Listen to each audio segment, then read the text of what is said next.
Education Committee. First item of business, approve the minutes last meeting. Motion by Supervisor Frazier, second by Supervisor Leggett. All those in favor? Aye. Opposed? Carried. Dr. Duffy, please give us an update on college. Well, good morning, everyone. And I do have quite a few items to just update you on since I wasn't able to be here last month. Okay. So first, start with construction. We're still moving along on time, on budget.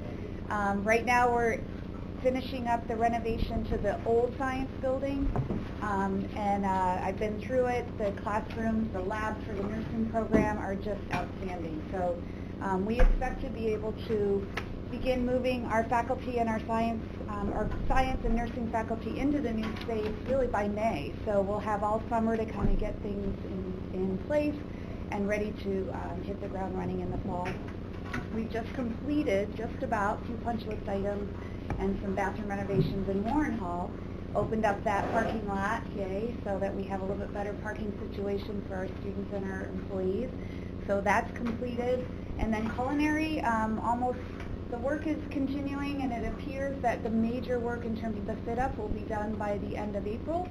And so we'll have, again, the summer to kind of get the culinary program moved in and ready to begin in the fall semester. So that's moving along as we had hoped as well. So good news on all fronts there. The state budget, of course, just like everyone else, we're anxiously awaiting the final word from the state. What we're hearing is that there wasn't really a recognition of the funding formula redesign that we had hoped to have the state consider, but both the Assembly and the Senate, at least initially on their one House bills, had indicated a slight increase per FTE for community colleges.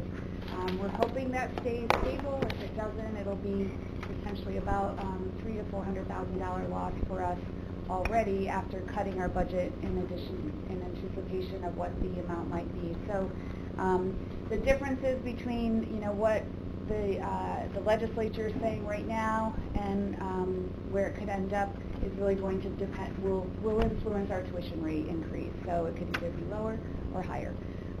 And that's with already taking into account freezing positions, not hiring, replacing positions, et cetera, really focusing on our key positions such as faculty replacements and we have retirements and being able to meet the needs of our program. So we'll know in hopefully a week or so if everything goes as they're saying.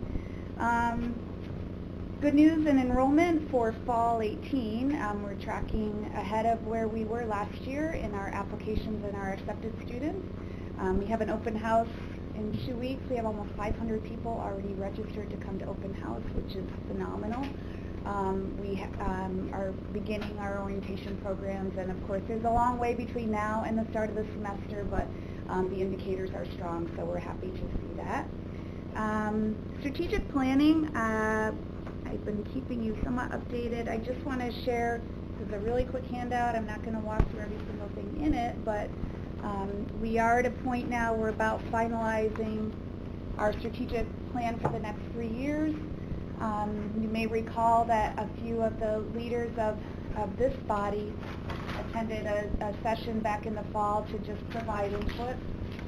What you see in your handout,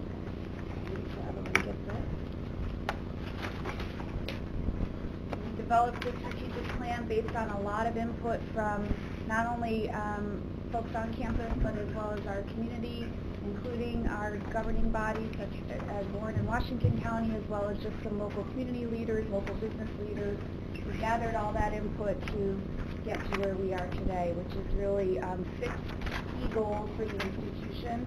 The first page that you see is really the framework we use to help develop the strategic goals, really focusing on doing the best work that we can for students, for employees, and program services and facilities. We do well in all those 3 areas. They converge to support our mission as an institution. The second page outlines the high-level institutional goals.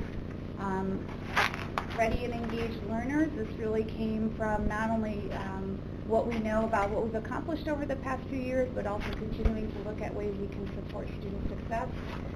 Students prepared for life, that's really a broad goal, of course, but because we have so many different goals that students bring to us, whether they're looking to and take a program to transfer, to go out, right out and work, or maybe take just a few classes to upgrade their skills.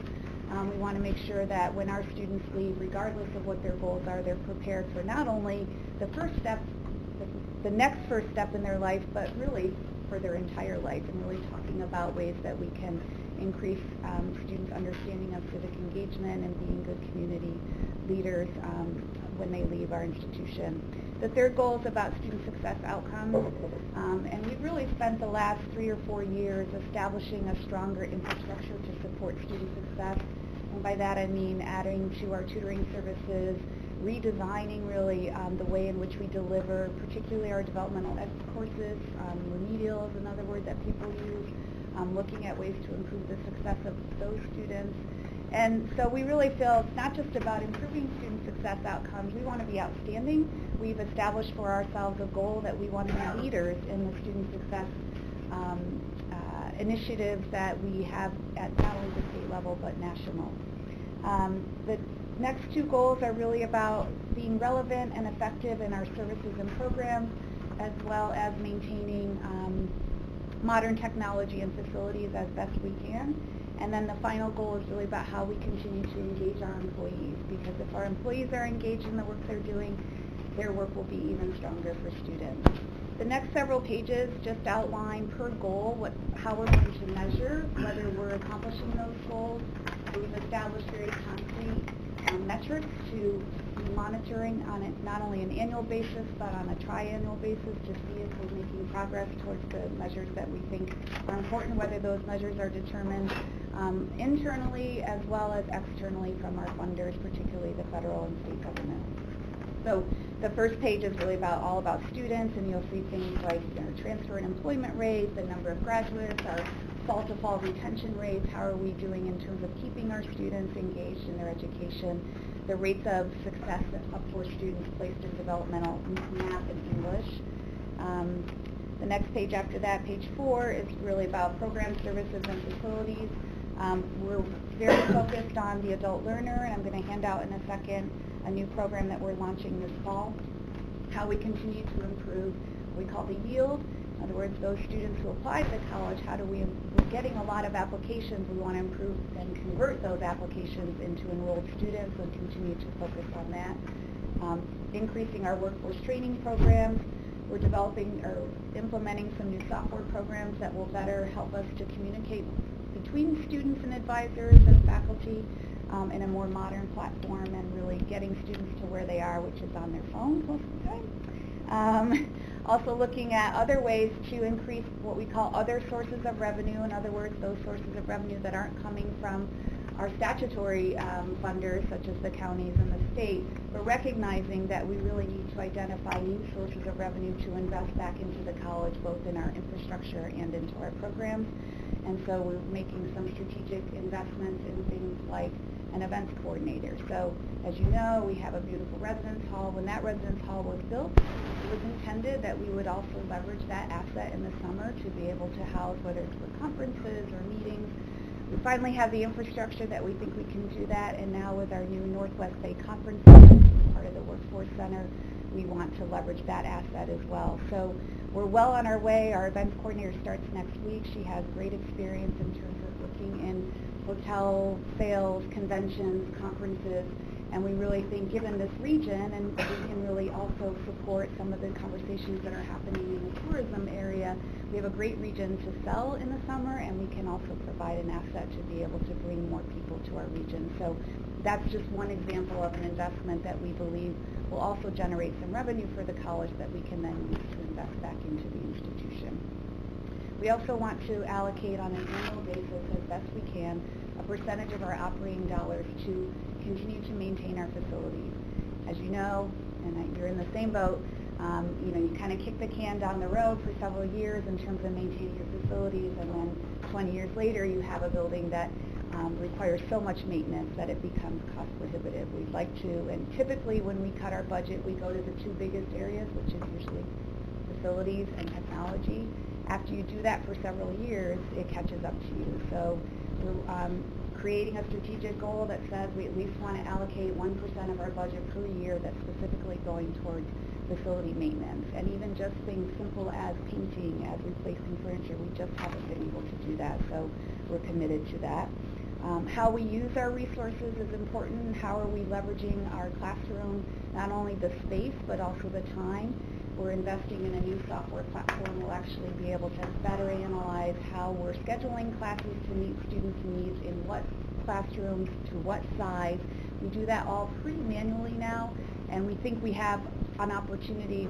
Sometimes you'll hear things like we have no more space, and it may not be about space, it may be about better utilization of your space based on demand for students. This new software platform will actually be able to do some predictive analytics for us. In other words, be able to look at our data to say, for example, you have 35 students that are this close to graduation, they need these courses, and so if we can really be strategic about the courses that we offer, we're not only meeting the students' needs, but we're also better utilizing our space. And then Wilton is a real opportunity for us, being situated in Saratoga County, as another opportunity to increase our enrollment and increase the revenue for the college. And the final two goals are about engaging our employees and employee satisfaction at the college. So at this point, our board has approved this plan, our governing bodies are in the process of approving, and we expect to adopt it and be ready to go in fall. So, any questions on this? Anybody? Go ahead. Okay. And so from here you break it down into the little objectives and tasks, and are you into that point yet, or? So, yeah, great question. So the next step is this is now handed back to all of our units across the college, and really saying to them, tell us what you can do to support the institutional goals. So it really becomes a top-down, bottom-up approach, which is we think will engage our employees even more in being part of really moving the institution forward. So we've met with all of our unit leaders. They're already working on their annual plans that will roll up specifically to the strategic plan. So we're in good shape there. Thank you. Anybody else? Yes. Just a quick question. Well, first, I really appreciate over the decades the adult education or education available for adults to take courses like grammar, English grammar, any of those things. I remember this college has been around for a while, and at one point there was a push to make a technical school, and there was a big pushback, a successful one, saying, no, we're better than that. We don't want to be a technical school. We want to be higher education.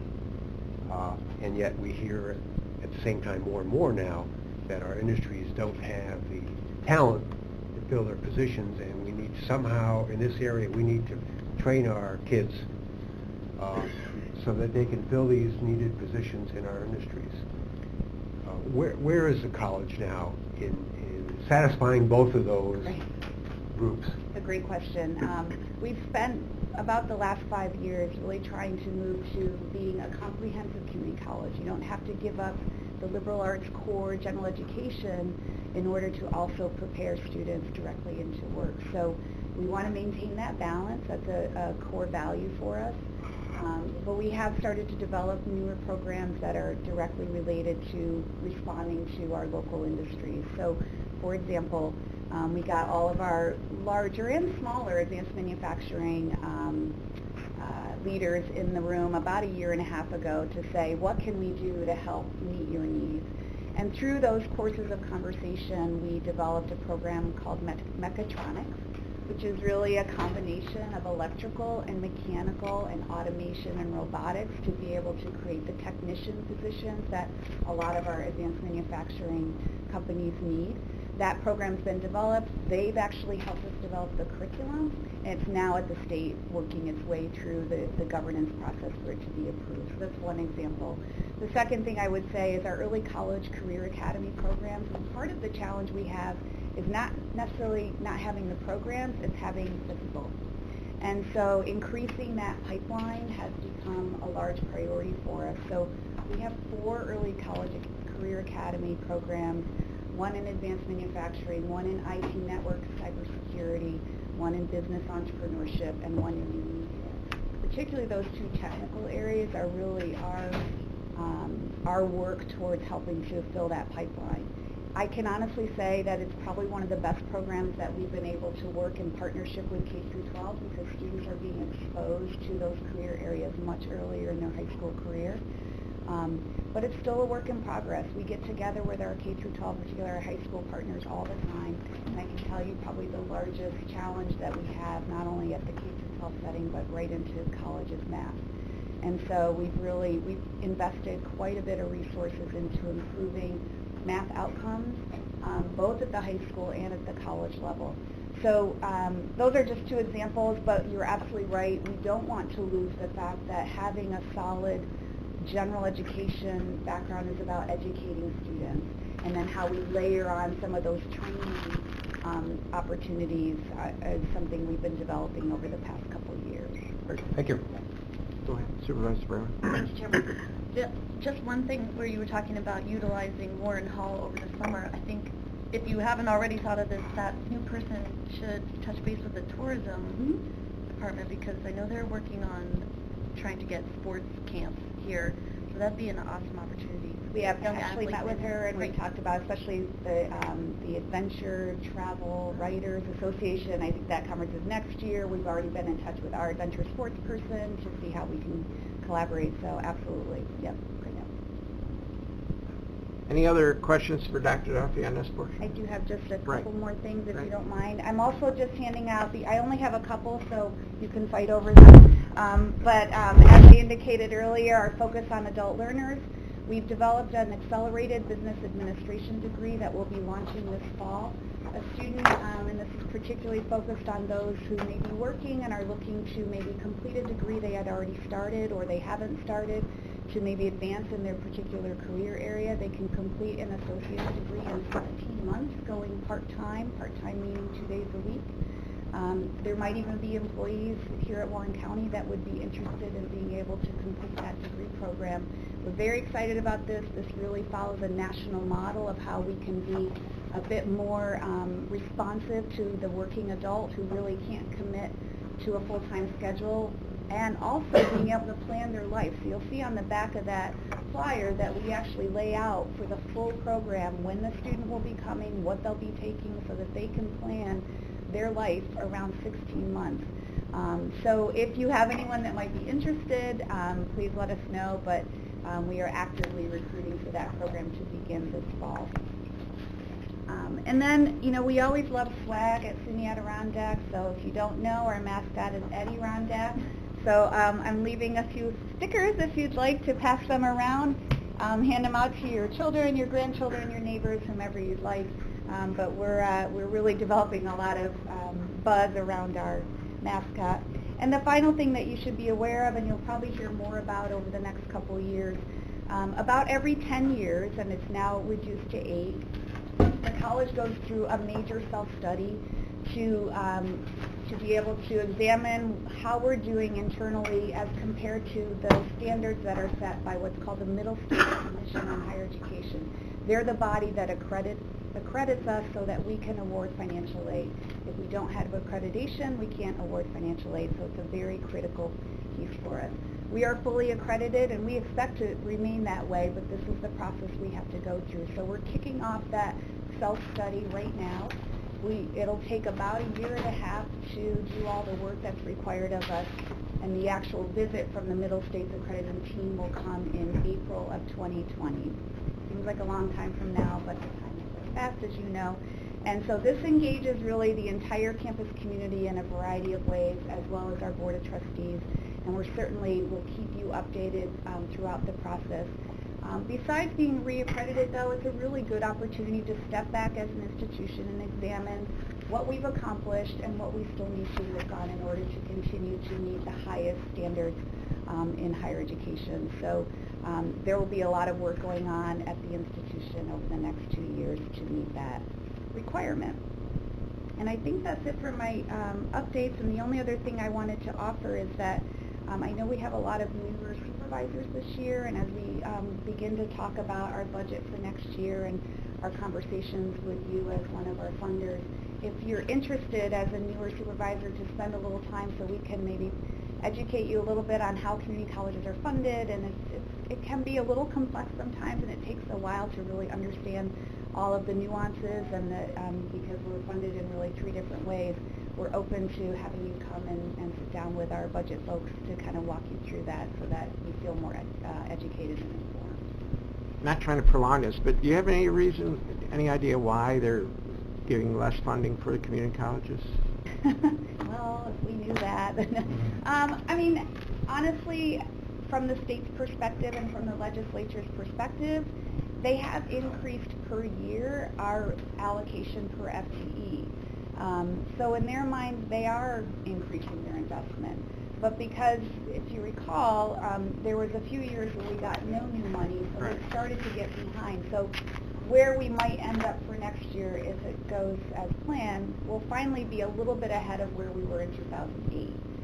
So yes, it's an increase, but there It's were so not many years of keeping pace. decline. The second piece of that is enrollment decline across the community college system based on the demographics that you're all very aware of. So even though your per FTE amount may go up, if your enrollment has stagnated, it ends up being an actual dollar amount less than what you had the year before, and of course your costs continue to go up at a percentage. And then are the applications in for the free enrollment for next For year? the scholarship, Yeah. yes. Actually, the Excelsior Scholarship application just opened up, I think, So you last don't- week you don't for have the to count. fall. Okay. So, we're promoting that to all of our students. Okay, all right. Anybody else? Thank you for taking the time. Just one quick statement. Oh, I thought we had Thank you to- for this right here. I guess it gives me a vicarious thrill to look at this. 40 years ago, I'm looking at schedules, and the excitement for the students, I hope, is real for them as it was for me. Great, thank you. Great. Thank you. I know Sheriff York would like to address the committee. Sheriff? This the time you're doing the... Yeah. Yes. Is it on this agenda or the finance? It's on this one. On this one, yeah. Sheriff York to address committee. John has a copy. Okay. You probably read in the paper where school security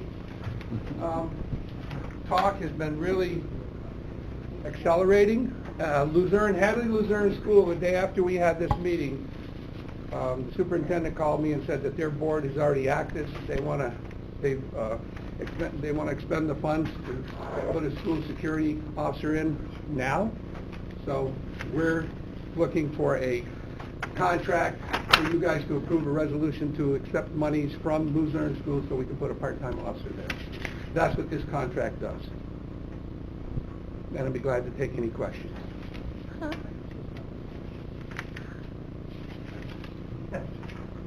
Just silly. Any questions for Sheriff? Yeah, go ahead. I just have a quick question. And this question's, it's been in the news a lot, and I just as an observation, you've heard a lot of discussion relative to arming school personnel, teachers in the classroom.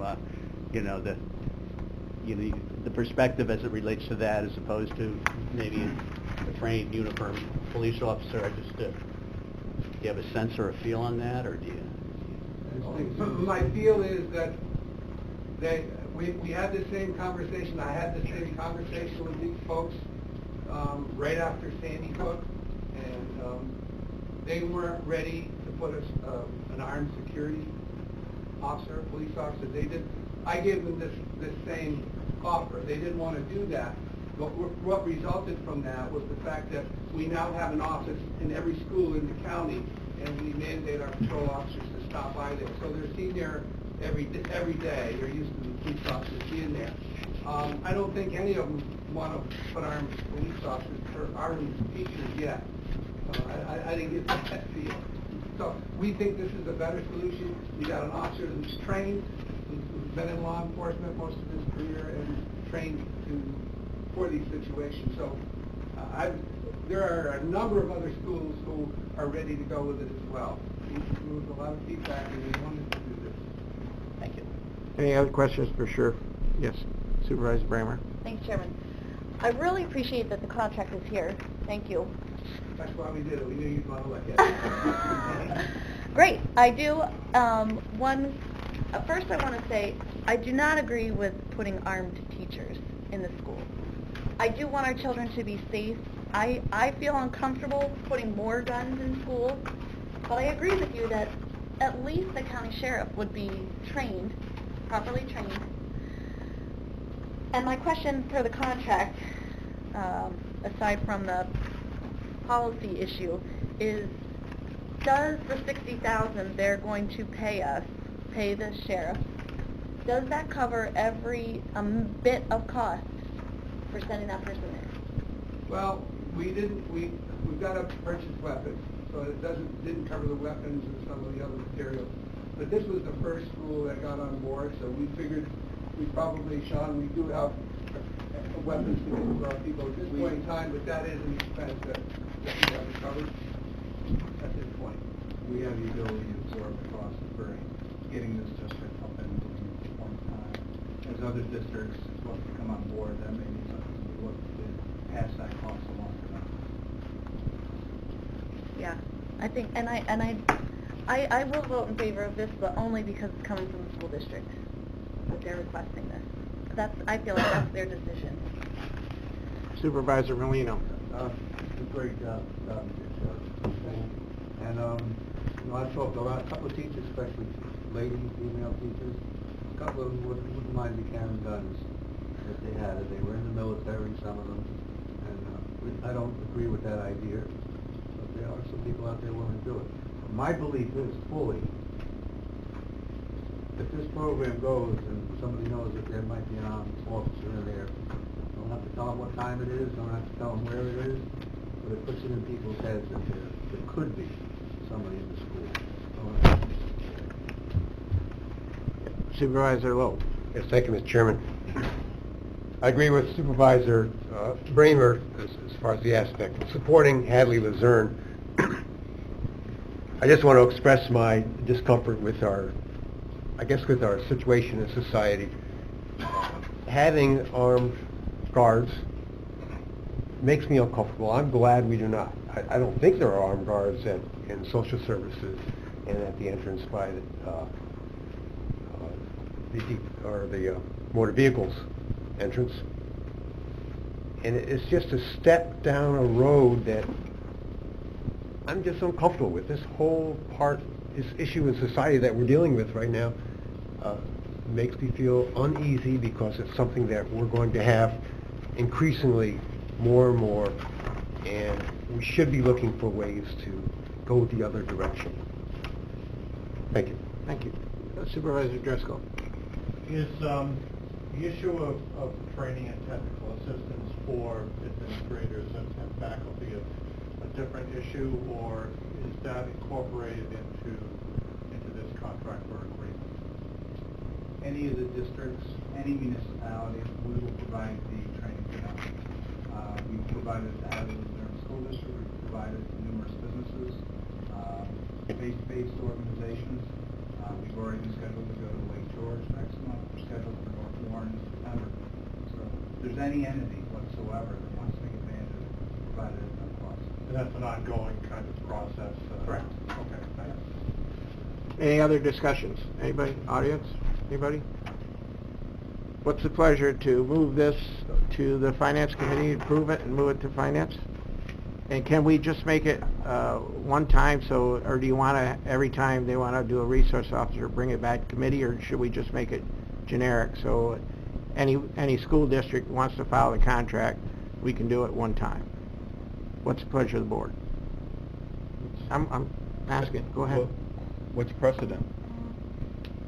Sometimes we make them just generic. I mean, the cost is supposed to be neutral. It's no cost to the county, and it's just that other districts are going to be coming in after he meets with them, and it's just a suggestion. Yes, Sheriff York. Yeah, I will have you know that I did already meet with superintendent from Queensbury, superintendent from Warrensburg.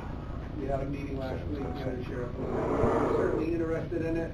There's a few up north that are certainly interested in it, and their thinking was they wanted to sit down with their boards first. Luzerne had already met prior to our meeting, and that's why they wanted to do this a while back. So, but these other schools have are bringing it to their board. So I suspect that we will be getting calls. We've gotten numerous calls already from retired police officers, some that are still working in other departments that are thinking of retiring, and this is their retirement. Supervisor Lowe. Yeah, thank you, Mr. Chairman.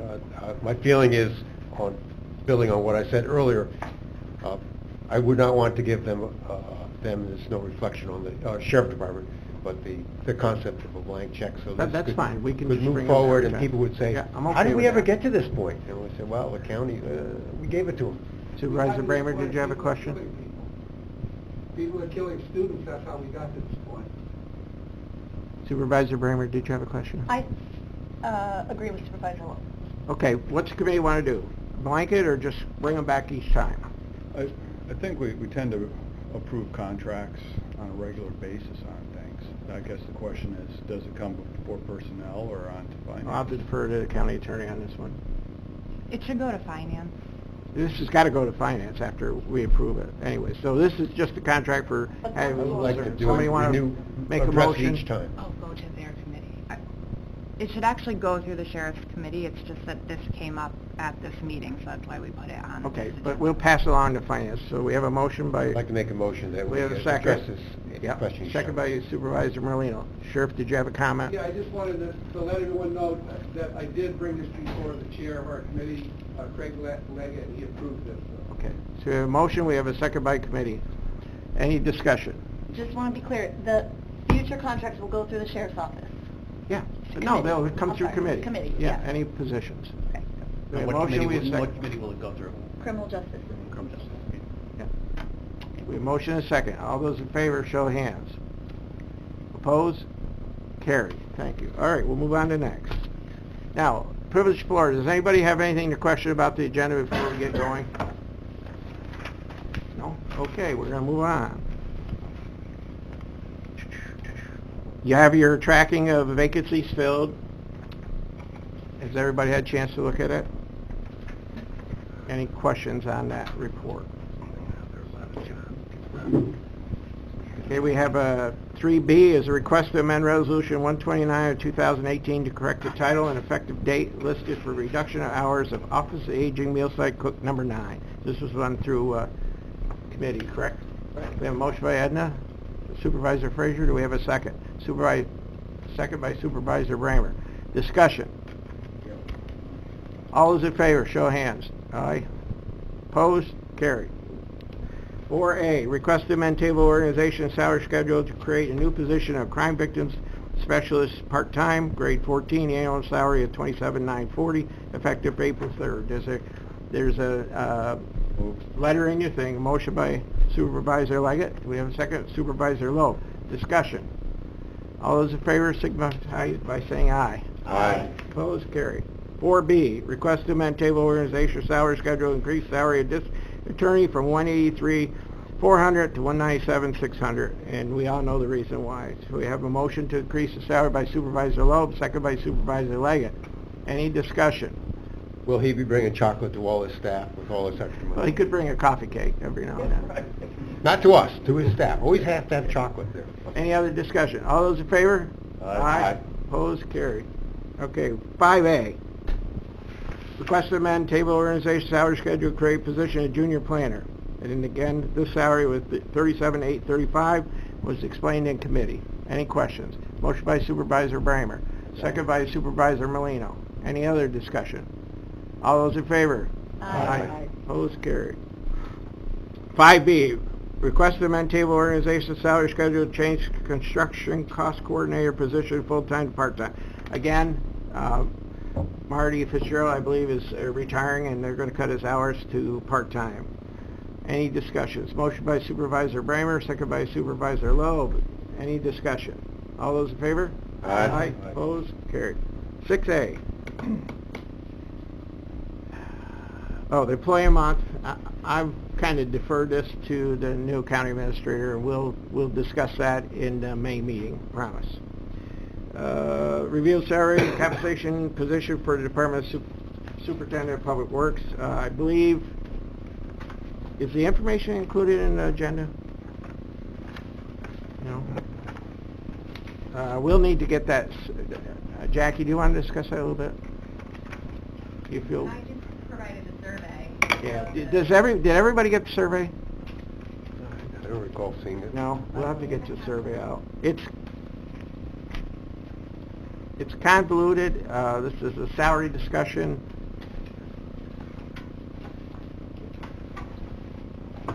Thank you. The costs are all over the place, or the salaries are all over the place. Depends on what the position does, I believe, in the other counties.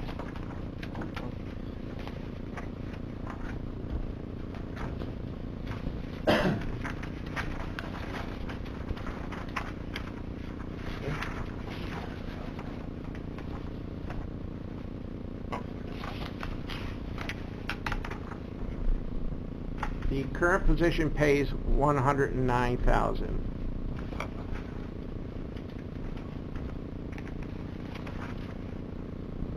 Supervisor Brandon. Thank you, Chairman. Do we have anyone who can tell us what the counties are that are more similar to us? I don't know. Like I said, there's some are just strictly DPW. Some, encompass all the works. I mean, we have a lot under our preview. We have facilities, we have solid waste, we have the airport.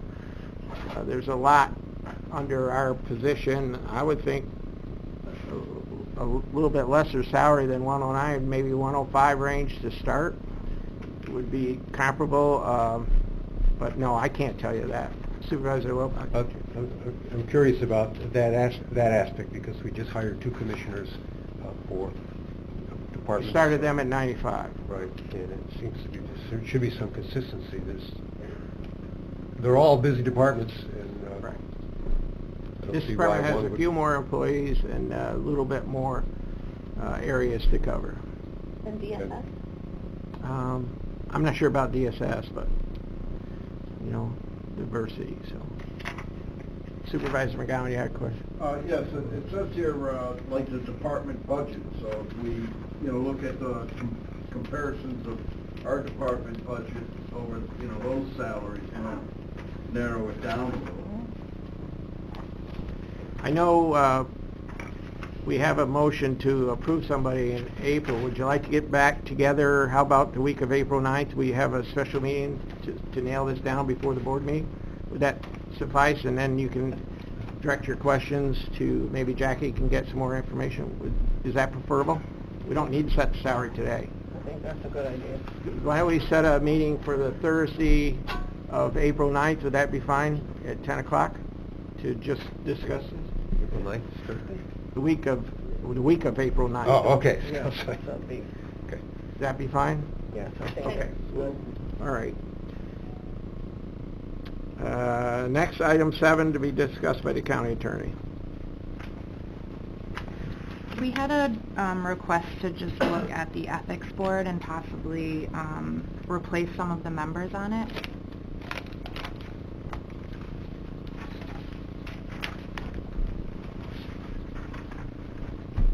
Discussion? I know we have current members on the board who are no longer serving,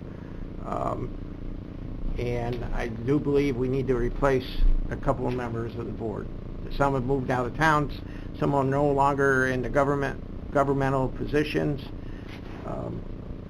I think last time we worked through the county attorney's office and took suggestions, so can we get those suggestions in by the Thursday when we reconvene to discuss the salary of the DPW person? Yes. Chairman, I looked at the list and there were 5 people already suggested.